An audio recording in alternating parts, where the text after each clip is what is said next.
बहनों और भाइयों, अयोध्या में रामलला का भव्य मंदिर बना और कांग्रेस को सत्ता की इतनी लालसा थी, इतनी लिप्सा थी कि वह गुरु नानक देव जी की पावन स्थली करतारपुर साहब को ही भूल गए थे। मोदी जी की प्रतिमा बारी है कि उन्होंने करतारपुर साहब कॉरिडोर बना करके फिर से भारत के गौरव को बढ़ाया है और गुरु परंपरा को फिर से सम्मान देने का काम किया है। बहनों भाइयों, ये पहली बार आजाद भारत में हो रहा है, पहली बार हो रहा है। हम सब जानते हैं सनातन की ढाल बढ़कर के गुरु तेग बहादुर जी महाराज ने अपने आप को बलिदान किया था, अपनी शहादत दी थी। गुरु गोविंद सिंह जी महाराज ने, उनके चार साहबजादों ने, माता गुजरी ने अपने आप को इस सनातन की ढाल बन करके बलिदान कर दिया था। लेकिन कभी गुरु गोविंद सिंह जी महाराज के चार साहबजादों को भारत के अंदर सम्मान कांग्रेस की सरकार ने नहीं होने दिया। हम आभारी हैं मोदी जी के। मोदी जी ने चार साहबजादों की स्मृतियों को जीवंत बनाए रखने के लिए, सम्मान देने के लिए 26 दिसंबर की तिथि को वीर बालक दिवस के रूप में सम्मानित करने का काम किया है। आज के हमारे युवाओं के लिए प्रेरणा है। क्या उम्र थी? 7 साल, 9 साल, 14 साल, क्या उम्र है? लेकिन हिंदुस्तान के लिए, इस धर्म और देश के लिए लड़ रहे हैं। उस कालखंड में मुगलों का सामना कर रहे हैं और इसलिए इस गुरु परंपरा को सम्मान देते हुए, उसके चरणों में नमन करते हुए, जब हम लोग पंजाब की, आज की पंजाब की स्थिति को देखते हैं, बहनों और भाइयों, दुख होता है, अंतःकरण से पीड़ा होती है। हिंदुस्तान की सुरक्षा का ढाल हमारा पंजाब कहां जा रहा है? ये कांग्रेस और ये आम आदमी पार्टी कहां लेकर के चली गई है? और इन दोनों के कार्य भी देखो, इन दोनों के देखो, दिल्ली में मिलकर लड़ेंगे और पंजाब में आपस में एक दूसरे के ऊपर आरोप प्रत्यारोप करेंगे। ये इंडी गठबंधन इनका ऐसे ही है। इनका देश के लिए कोई लेना देना नहीं है और हमारी पीढ़ी सौभाग्यशाली है। हमने अयोध्या में रामलला के दर्शन, रामलला को भी भव्य मंदिर में विराजमान होते हुए देखा है और करतारपुर कॉरिडोर को भी हमने भव्य रूप में दर्शन करते हुए देखा है। 26 दिसंबर की तिथि को वीर बालक दिवस के रूप में मनाने का गौरव हमें प्राप्त हुआ है।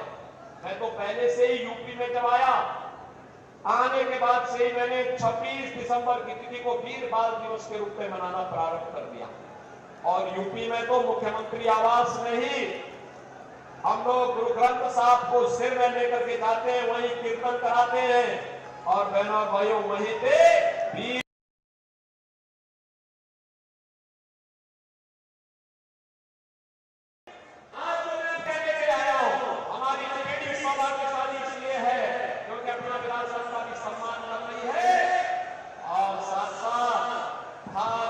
दुनिया के अंदर सम्मान दे रही है, भारत की सुरक्षा को पुख्ता कर रही है।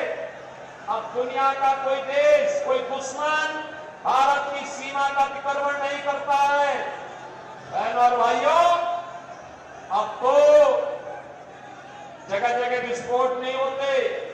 याद करिए, पहले अलग अलग जगहों पर, कभी दिल्ली, कभी मुंबई, कभी अहमदाबाद, कभी चेन्नई, कभी हैदराबाद, कभी अयोध्या, कभी काशी, एक जगह जगह आतंकी विस्फोट होते थे। हम सब उस समय की कांग्रेस सरकार से कहते थे कि भाई आतंकवाद से लड़ो, आतंकवादियों को मुंहतोड़ जवाब दो। फिर कहते थे आतंकवादी सीमा पार के, सीमा पार का कह करके बहाना टाल जाते थे। आज आप देखते होंगे आतंकवाद समाप्त, नक्सलवाद देश के अंदर समाप्त, मोदी जी के नेतृत्व में सुरक्षा का बेहतर वातावरण और अब तो आतिशबाजी करते करते कभी कोई पटाखा जोर से फट जाए तो पाकिस्तान पहले सफाई देता, कहता साहब मेरा हाथ नहीं है, क्योंकि इसे मालूम है ये नया छेड़ेगा नहीं, लेकिन अगर कोई छेड़ेगा तो उसको छोड़ेगा भी नहीं। और बहनों और भाइयों, आज के नए हिंदुस्तान में विकास भी है। 2 लेन, 4 लेन, 6 लेन, 12 लेन की हाईवे, रेल की नई मॉडल, वंदे भारत, अमृत भारत, नमो भारत के रूप में मेट्रो बन रही है। IIT, IIM, AIIMS, IIT, NIT और वर्ल्ड क्लास यूनिवर्सिटी का एक संचार देश के अंदर फैल रहा है। हर घर नल की योजना से हर घर को शुद्ध पेयजल उपलब्ध करवाने का कार्य है।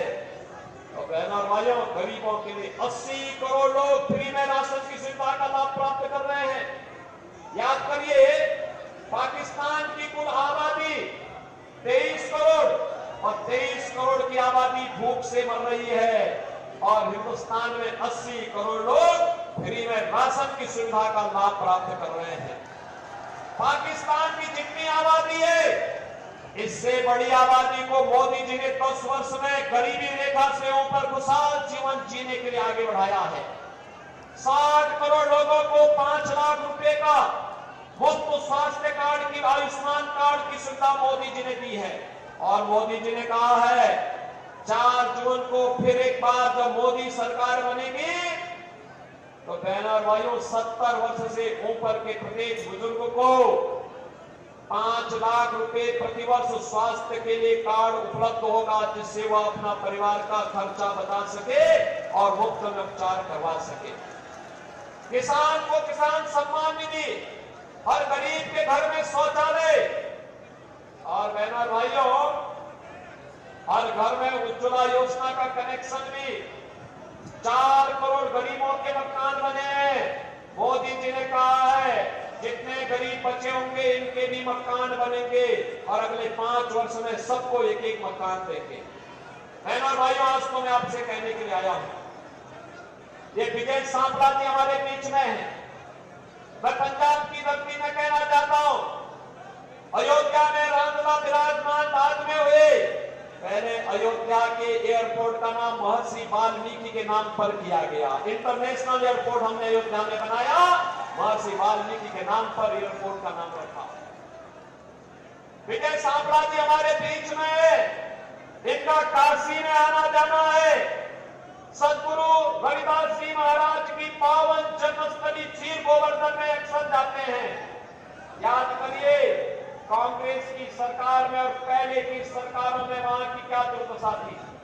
आज आप जाएंगे, सदगुरु रविदास जी महाराज की पावन जन्मभूमि में एक भव्य और दिव्य स्वरूप आपको देखने को मिलेगा।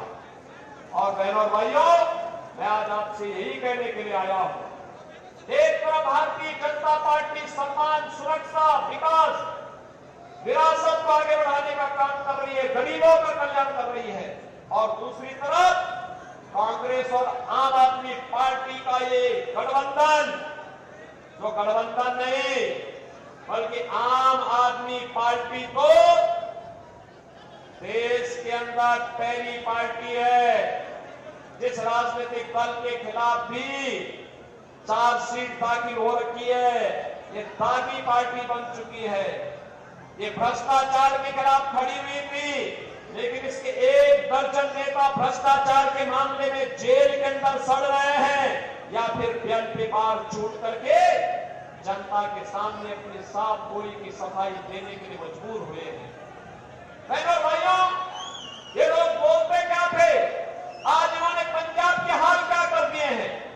आज पंजाब में ड्रग माफिया, भू mafia, sand mafia, garden mafia, ये सभी आज पंजाब में हावी हो गए हैं। पंजाब की भावनाओं के साथ खिलवाड़ कर रहे हैं, भारत की सुरक्षा के साथ खिलवाड़ कर रहे हैं। जिस पंजाब ने देश की सुरक्षा का ढाल बना था, जो पंजाब, जिस पंजाब का युवा देश की सुरक्षा में अपनी जवानी लगाता था, आज सुरक्षा के बाद जब आता था तो अपना पसीना बहा करके भारत के अंदर हरित क्रांति के सपने को साकार करता था।